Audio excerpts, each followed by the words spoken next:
அருமை தமிழர்களே, அன்பான வணக்கம்.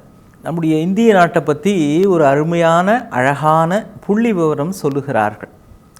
அது ஒரு வகையில் பெருமைக்குரிய புள்ளி விவரம் கூட.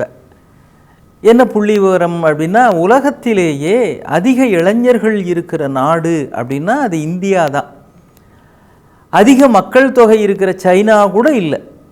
நம்முடைய நாட்டில்தான் இப்பொழுது அதிக இளைஞர்கள் என்கிற அந்த வரையறைக்கு உட்பட்டவர்கள் அதிகமாக இருக்கிறார்கள். எந்த இடத்துக்கு போனாலும், எந்த துறைக்கு போனாலும் இளைஞர்கள் தான் பெரும்பாலும் இருக்கிறார்கள். திரையரங்கத்திலிருந்து, திரைத்துறையிலிருந்து, எழுத்துலகம், அலுவலகத்துக்கு போங்க, இளைஞர்கள் தான் அதிகமாக இருக்கிறார்கள்.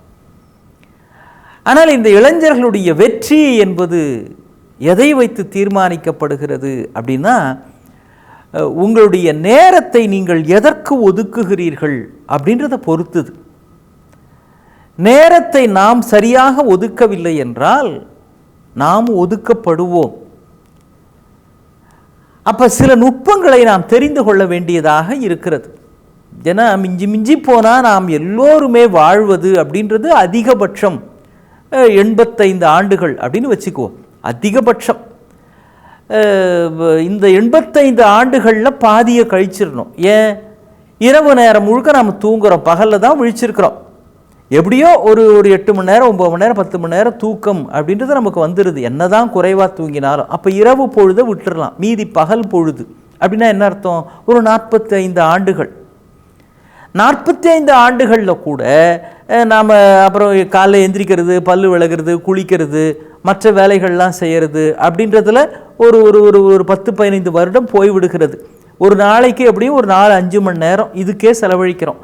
சாப்பிடுவதற்கு, பயணம் செய்வதற்கு, அப்புறம் புத்தகம் படிப்பதற்கு, அப்புறம் வெட்டி பேச்சு பேசுகிறதுக்கு, செல்ஃபோன் பார்க்குறது, இது எல்லாத்துக்கும் ஒரு நாளைக்கு 4 மணி நேரம்னு பார்த்தா அதுலேயே ஒரு 20 மணி நேரம், 20 வருடங்கள் கழிந்து விடுகின்றன. அப்படி பார்த்தா மீதி இருப்பது ஒரு 25 வருடங்கள் தான். இந்த 25 வருடங்களுக்குள்ளே தான் திருமணமாகி பிள்ளைங்கள் பெற்று அப்புறம் குடும்பம்னு ஒன்று நடத்தி பிள்ளைகளுக்காக நேரத்தை செலவழிப்பது, மனைவிக்காக கணவனுக்காக நேரத்தை செலவழிப்பது, இதெல்லாம் கணக்கில் எடுத்துக்கிட்டால் ஒரு 10 ஆண்டு காலம் இதில் போயிடுது. இப்போ மீதி இருக்கிறது 15 ஆண்டு காலம். இதை எப்படி புத்திசாலித்தனமாக நாம் செலவழிக்கிறோம் என்பதில்தான் நம்முடைய வாழ்க்கையில் நாம் சம்பாதிப்பது, நாம் அனுபவிப்பது, நாம் மகிழ்வது, எதிர்காலத்தில் அடுத்த தலைமுறைக்கு என்று சேர்த்து வைப்பது இவ்வளவு அமையுது இல்லை? நினைக்கும் போதே பாருங்கள், குறுகிய காலகட்டத்தில் இது ஃபாஸ்ட் ஃபுட் காலம் அப்படின்னு சொல்கிறோம். வாழ்க்கையும் ஃபாஸ்ட்டாக நம்ம முடிவு செஞ்சு செயல்படுத்த வேண்டிய காலம். அப்போ இதை எப்படி கையாள்வது? ஒரு பையன் ஒருத்தன் ஜூடோ மாஸ்டர்கிட்ட போயிருக்கிறான். மாஸ்டர், எனக்கு ஜூடோ சொல்லி கொடுங்க அப்படின்னு. அவர் கொஞ்சம் மேலே அவனை ஏற இறங்க பார்த்துட்டு, சரிப்பா அது கொஞ்சம் யோசித்து சொல்கிறேன், நீ நாளைக்கு வா அப்படின்னு இருக்கிறார். அவனும் மறுநாளும் போயிருக்கிறான். என்னப்பா என்ன வேணும் அப்படின்னார். இல்லை, ஜூடோ கற்றுக்கணும்னு. அப்படியா, ரைட்டுப்பா, ஆனால் சரி நீ அடுத்த வாரம் போல் வந்து என்னை பாரு அப்படின்னு இருக்கிறார். திரும்பவும் விடாமல் போயிருக்கிறான். அவர் ஏன் தயங்குறாரு அப்படின்னா, அந்த பையனுக்கு இடது கை இல்லை, வலது கை மட்டும்தான் இருக்குது.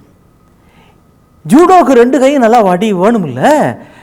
உறுதியான உடம்பு, 2 கைகளும். ஜூடோ அப்படின்னாலே கைகளால் செய்யப்படுகிற அந்த போர் முறை தானே, தற்காப்பு பயிற்சி தானே. இவருக்கு ஒரு கை இல்லைன்னு உடனே அவர் யோசிக்கிறாரு. ஆனால் இந்த பையன் விடாமுயற்சியோடு திரும்ப திரும்ப திரும்ப அவனுடைய ஆர்வம் அவர் திகைக்க வைக்கிறது. சரி அப்படின்னு அந்த பையனுக்கு ஜூடோ பயிற்சி தர ஆரம்பிக்கிறார். தொடர்ந்து ஒரு 6 மாத காலம் பார்த்தா அந்த பையனுக்கே சலிப்பு வந்துருச்சு. ஏன்னா இவர் ஒரு வகையான தாக்குகிற பயிற்சியே கொடுக்குறார், ஒரே மெத்தடையே சொல்லி கொடுத்துட்ருக்கிறார். எவ்வளோ வகையான தற்காப்பு முயற்சியில் பயிற்சி இருக்குல்ல, எப்படி எப்படிலாம் தடுக்கணும், எப்படி எப்படிலாம் அடிக்கணும்னு ஒரே ஸ்டைலையே சொல்லி கொடுத்துட்ருக்கிறார். இவன் பார்த்தான், என்ன மாஸ்டர் இது அப்படின்னு. இருக்கட்டும் நீ அதில் நல்லா தேர்ச்சி அடை அப்படிங்கிறார். அப்புறம் அந்த ஊரில் ஒரு ஜூடோ போட்டி ஒன்று வருது, நானும் கலந்துக்கிறேன் அப்படின்னு இவன் போகிறான். அங்கே எல்லாம் கேலியாக சிரிக்கிறாங்க. இவன் போய் என்னடா ஜூடோவில் போட்டிக்கு வந்துட்டானே அப்படின்னு. ஆனால் வர ஒவ்வொருத்தராக இவங்கிட்ட தோற்று போகிறாங்க.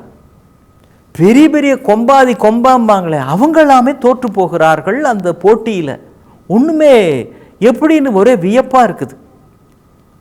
பிறகுதான் போட்டியில் கடைசியாக கப்பு வாங்கிட்டு நேராக வந்து இந்த மாஸ்டர்கிட்ட தன்னுடைய வணக்கத்தை தெரிவிச்சுட்டு, எனக்கே ஆச்சரியமாக இருக்குது மாஸ்டர், எப்படி இது எல்லாரும் தோற்று போயிட்டாங்களே அப்படின்னு. அப்போ அவர் கையில் மைக்கை வாங்கி சொல்கிறாரு, இந்த பையன் பயன்படுத்தின இந்த ஸ்டைல் இருக்குதே, தாக்கும் முறை இருக்குதே, இது ஒரு வித்தியாசமானது. இப்படி இந்த தாக்குற ஸ்டைலில் இருந்து எதிராளி தன்னை பாதுகாக்கணும் அப்படின்னா இந்த பையனுடைய இடது கையை பிடிச்சி மடக்கணும். இந்த பையனுக்கு இடது கையே இல்லை அப்படின்றப்போ கண்டிப்பாக அவங்க தோற்று போவதை தவிர்க்கவே முடியாது. அதனால் இவனுக்கு பொருத்தமானது எது அப்படின்றத கண்டுபிடிச்சு அதிலேயே இவனுக்கு நான் மேக்சிமம் ப்ராக்டிஸ் கொடுத்தேன், அதனால்தான் இவன் வெற்றி பெற முடிந்தது அப்படின்னு அந்த மாஸ்டர் சொன்னதாக ஒரு ஜப்பானிய கதை ஒன்று உண்டு. இது ஜூடோ போட்டியில் ஜெயிக்கிறதுக்கு மட்டும் இல்லை, மிக குறுகிய காலமாக இருக்கிற வாழ்க்கையிலும் நாம் பின்பற்ற வேண்டிய முக்கியமான விஷயம். ஏதோ ஒரு வகையில் மனித உடம்புன்றது ஒரு 60 வயது 70 வயதுக்கு மேலே கொஞ்சம் அப்படி செயலாக இருக்கிற அந்த வலிமைகள் எல்லாம் நம்மை விட்டு கொஞ்சம் கொஞ்சமாக விடைபெறும். அதற்கு முன்பாகவே எல்லா வகையிலும் தகுதிப்படுத்தி கொள்ள வேண்டும் அப்படின்னா எல்லா வகையிலும் வெற்றி பெற முடியாது. எது உங்களுக்கு பொருத்தமானதோ, அந்த பையனுக்கு பொருத்தமான ஒரு தற்காப்பு கலையை சொல்லிக் கொடுத்தது மாதிரி உங்களுக்கு உரியதை நீங்கள் கற்றுக்கொள்ள வேண்டும். அல்லது வாழ்க்கையில் யாரை நீங்கள் மாஸ்டர் என்று ஏற்றுக்கொண்டிருக்கிறீர்களோ அவர்களை கேளுங்கள். குறுகிய காலத்தில் பெரும் வெற்றி பெறுவதற்கு வழிகாட்டுவார்கள். மீண்டும் சந்திப்போம். வணக்கம்.